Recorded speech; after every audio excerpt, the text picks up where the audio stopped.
Assalamualaikum warahmatullahi wabarakatuh. Salam dan bahagia Bapak Ibu Guru.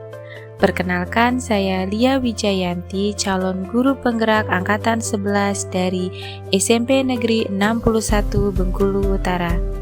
Pada kesempatan kali ini, saya akan memaparkan kesimpulan dan refleksi modul 1.1 Pemikiran Ki Hajar Dewantara.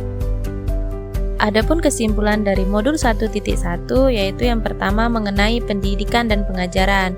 Pendidikan dapat diartikan memberikan tuntunan terhadap segala kekuatan dimiliki anak agar mampu mencapai keselamatan dan kebahagiaan setinggi-tingginya. Sedangkan pengajaran merupakan suatu cara menyampaikan ilmu atau manfaat bagi hidup anak-anak secara lahir maupun batin. Oleh sebab itu, pendidikan tidak hanya sekedar mengajarkan ilmu pengetahuan keterampilan kognitif saja, tetapi juga menciptakan manusia yang berbudaya. Dengan kata lain, pendidikan adalah ruang berlatih dan bertumbuhnya nilai-nilai kemanusiaan untuk menciptakan manusia yang beradab. Pendidikan menciptakan ruang bagi murid untuk tumbuh secara utuh agar mampu memuliakan dirinya sendiri dan orang lain, dan menjadi mandiri. Adapun dasar-dasar pendidikan menurut pemikiran Ki Hajar Dewantara, di antaranya kodrat alam dan zaman. Di sini kita mendidik dengan memperhatikan minat dan bakat murid yang selaras dengan zaman. Kemudian ada sistem Among, mendidik dengan pola menuntun dengan penuh kasih, cinta, dan kekeluargaan. Selanjutnya ada trilogi kepemimpinan, yaitu Ing Ngarso Sung Tulodo, Ing Madyo Mangunkarso, dan Tut Wuri Handayani. Dan berpihak pada murid, menjadikan siswa sebagai subjek pembelajaran di mana fokus pada apa yang murid butuhkan. Terakhir ada budi pekerti. Budi pekerti merupakan dari bersatunya gerak, pikiran, perasaan, dan kehendak sehingga menimbulkan tenaga. Refleksi modul 1.1.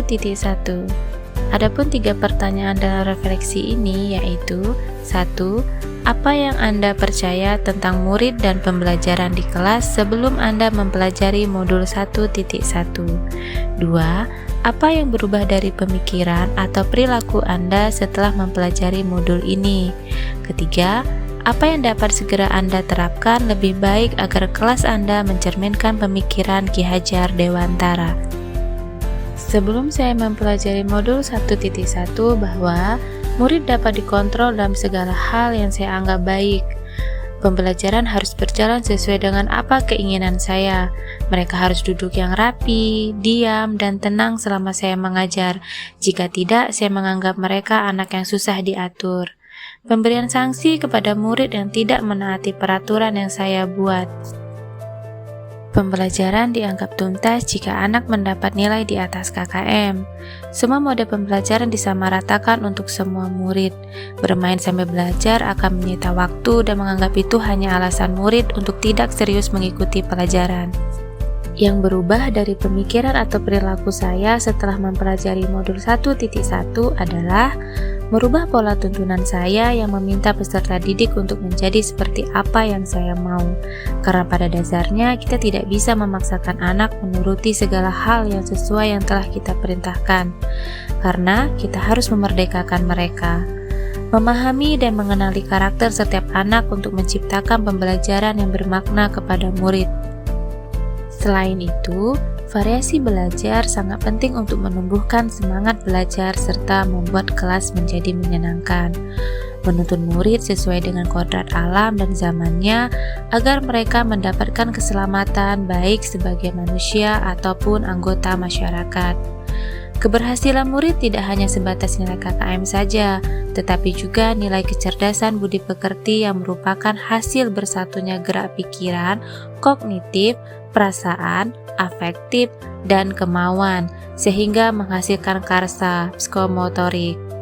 Sehingga, yang dapat segera saya terapkan lebih baik agar kelas saya mencerminkan pemikiran Ki Hajar Dewantara yaitu menuntun murid dengan tulus dan kasih sayang, memahami karakter murid dalam belajar untuk menciptakan pembelajaran sesuai dengan kebutuhannya, sehingga murid dapat mengembangkan bakatnya.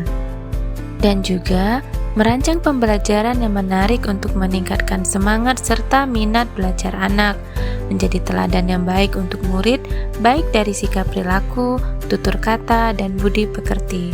Dan terakhir, menjadi guru pembelajar sepanjang hayat. Demikian Bapak Guru hebat, terima kasih. Wassalamualaikum warahmatullahi wabarakatuh.